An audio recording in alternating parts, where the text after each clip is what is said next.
工技術を調査していて、熱間鍛造って何？他の加工技術との違いやメリットは？加工先を選定するときのポイントは？といったことで困ったことはありませんか？この動画では、熱間鍛造の加工原理と特徴、改善事例、加工先選定のポイントについて解説していきます。早速ですが、まずは熱間鍛造の加工原理、特徴についてです。鍛造とは、金属に打撃、圧力を加え変形させることにより、目的の形状に鍛えて作る加工方法です。熱間鍛造では、熱した金属をプレスすることで、素材は緻密で均一な組織となり、強度の高い製品の生産が可能です。発生した余分な部分であるバリは、トリミングプレスで除去します。イメージ例として、鍛造前の棒材を切断した材料に対し鍛造を行います。この時、金型の形状が材料に転写され、形が作られます。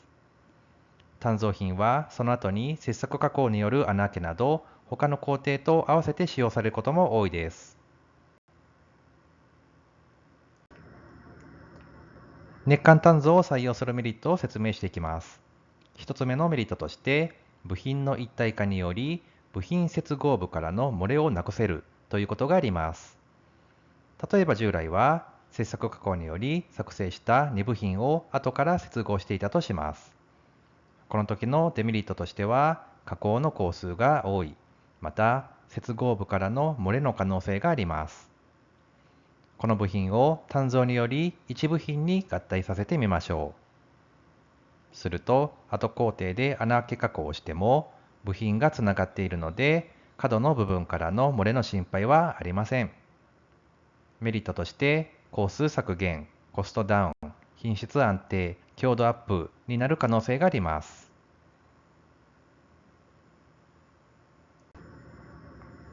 2つ目のメリットの例としまして、鋳物で発生するような椅子漏れがないということがあります。例えば、従来の鋳物による製作では、内径の穴に流体を流すと表面からじわっと漏れるということもあったとします。これを鍛造化してみます。鍛造は原理上、外からぐっと圧力をかけて製作しているため、材料の中に椅子のような空気層が発生しにくいです。鍛造化することで表面からの漏れを防ぎやすくなるというメリットがあります。3つ目のメリットとして部品の強度を上げることができるということがあります。例えば従来では耐圧のために大きな部品を使用する必要があったとします。これを鍛造化してみます。鍛造は外から圧力をかけて製作するため、今までより小型の部品で品質要求を満たせるようになる、軽量化、小スペース化になるといったメリットが出てくる可能性があります。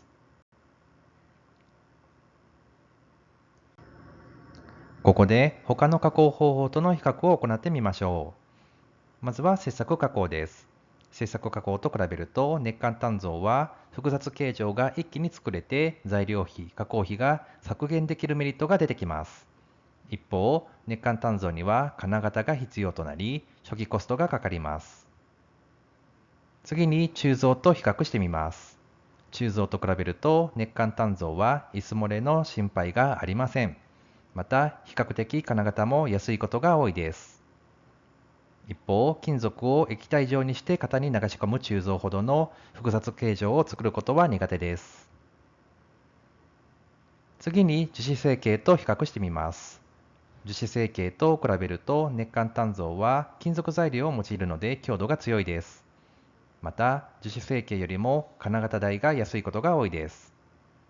一方、樹脂成形ほどの複雑形状は苦手です。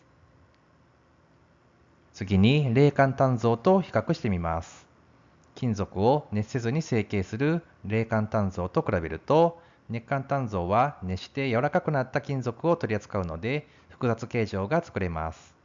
また、金型代も安いことが多いです。一方、冷間鍛造の方が加工精度に優れることが多いです。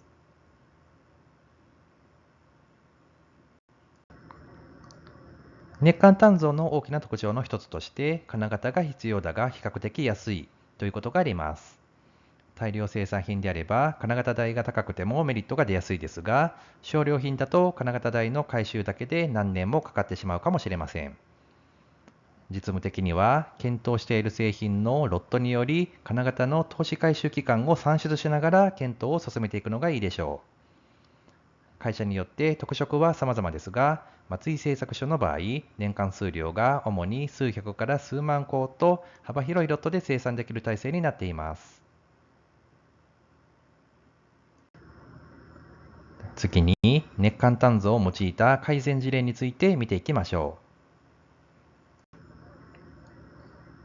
う。開発関連では、例えば、排水栓に安全弁の機能をつけ、高付加価値化したいといったニーズに対し、鍛造で安全弁の機能を一体化し実現させることができました。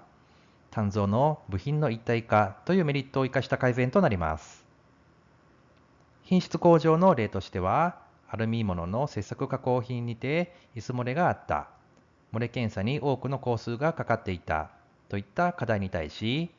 熱間鍛造への工程変更を提案、椅子漏れの心配がなくなり、漏れ検査工程をなくすことができたといった事例があります。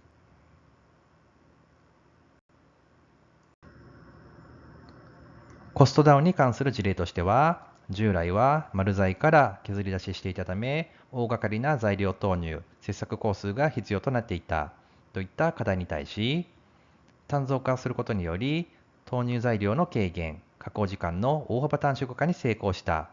といった事例があります。最後に、効率化に関しまして、従来では左右個々の切削品を組み付けて寸法を出していたが、力のいる作業でかなり手間がかかっていたといった課題に対して、熱間鍛造により切削品を一体化に変更、切削加工と組み立ての各工数が減り、製品全体の生産リードタイムが短縮されたといった事例が挙げられます。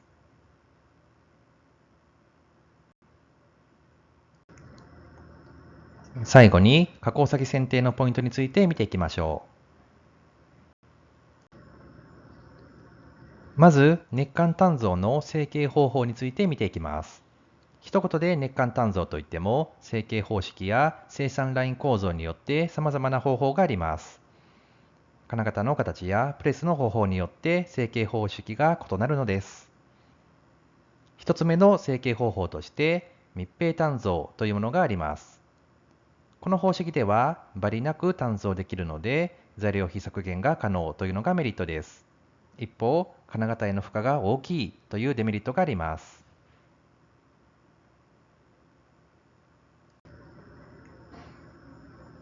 二つ目の成形方法として半密閉鍛造があります。材料を型内に充満でき、安定した品質で鍛造可能といったメリットがある一方、バリの分が材料ロスになるというデメリットがあります。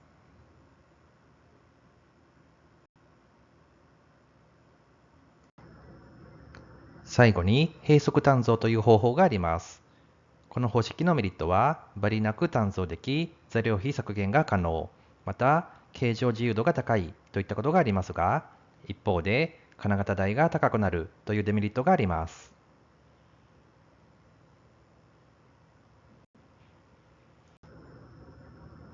今までの説明以外にも、鍛造メーカーによって独自の成形方法があります。また、製品の大きさ、製品の形状、生産ロットサイズ、精度が求められる箇所は後工程に切削加工するなど、どこまでを単造で加工するかなどの項目によって、どの方式がいいのかは変わってきます。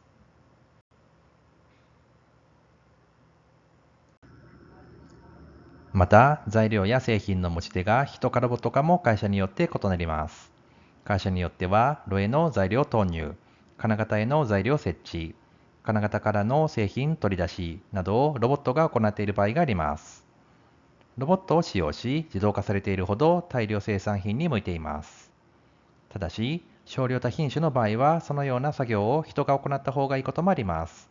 これは、ロボットのプログラミング調整などの段取り作業に時間を要するためです。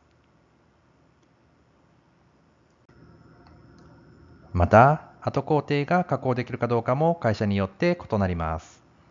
熱間鍛造のみで最終製品となる場合は少なく、切削加工などの後工程加工を行うことも多いです。製品によっては、ロー付け、組み立て、漏れ検査などを伴う場合もあります。購買コスト削減やリードタイム短縮の観点から、後加工も一気にできる会社を選ぶというのも一手です。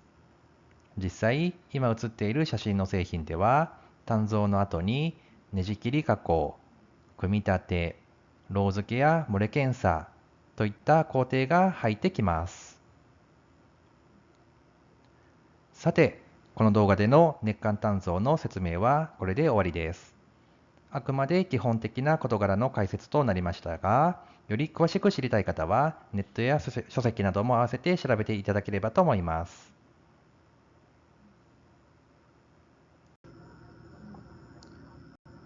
この動画では分かりやすい説明を優先しているため、細部において説明を省略していることがあります。実際の製品でのお困りごとは、松井製作所まで直接お問い合わせください。この動画を気に入った方はチャンネル登録をよろしくお願いします。今後も製造業に関する役立つ情報を発信していきたいと思いますので、引き続きよろしくお願いいたします。